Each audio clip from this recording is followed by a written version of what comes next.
নবান্ন অভিযানে পুলিশকে বেধড়ক মার, আন্দোলনকারীদের স্ট্র্যাটেজিতে বেসামাল পুলিশ, একটাই চালে নবান্নের কাছাকাছি পৌঁছলে ওরা। বিস্তারিত দেখ। সকাল থেকেই একেবারে রণসজ্জায় ছিল পুলিশ।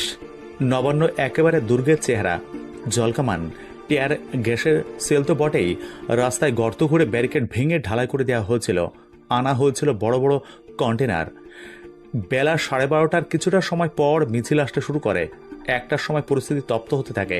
অ্যাকশন শুরু হয় একটাই, প্রথমে সাঁতরাগাছি, তারপর হাওড়া ব্রিজ। তপ্ত হতে থাকে পরিস্থিতি। পুলিশের ব্যারিকেড ভেঙে এগোতে থাকেন আন্দোলনকারীরা।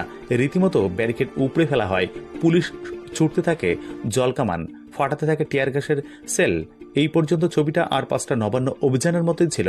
কিন্তু এরপরেই ক্যামেরায় ধরা পড়ে জাতীয় পতাকা হাতে এগিয়ে আসছেন দলে দলে আন্দোলনকারীরা। পুলিশ যখন জলকামান ছুটছে তখন পথ করে উঠছে জাতীয় পতাকা, আর সেটাই কার্যত সেল্টার। একেবারে নবান্নের কাছাকাছি পৌঁছে যান আন্দোলনকারীরা।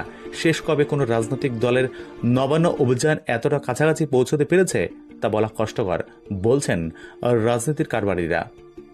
পশ্চিমবঙ্গ ছাত্র সমাজের আন্দোলনে এদিন দেখা গেল বিভিন্ন বয়সের মানুষকে।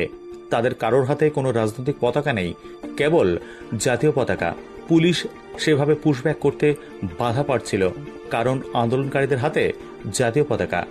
কোনো কোনো জায়গায় আন্দোলনকারীদের জমায়েত হঠাৎ সমর্থ হয় প্রশাসন, কিন্তু যতক্ষণে সেদিকের পরিস্থিতি কিছুটা নিয়ন্ত্রণে, ঠিক উল্টো দিক থেকে আরও একদল এগিয়ে আসে অন্য দিক থেকে। কিন্তু এক পক্ষকে সামাল দিতে গিয়ে তখন অনেকটা কসরত করতে হচ্ছে পুলিশকে, ফলে অপর পক্ষ এগিয়ে আসতে শুরু করেছে। বেশ কিছু ক্ষেত্রে দেখা যায় পিছু হচ্ছে পুলিশ, আক্রান্ত হতে হয় তাদেরকেই। হাওড়া ব্রিজে ইটির আঘাতে মাথা ফেটে যায় পুলিশের।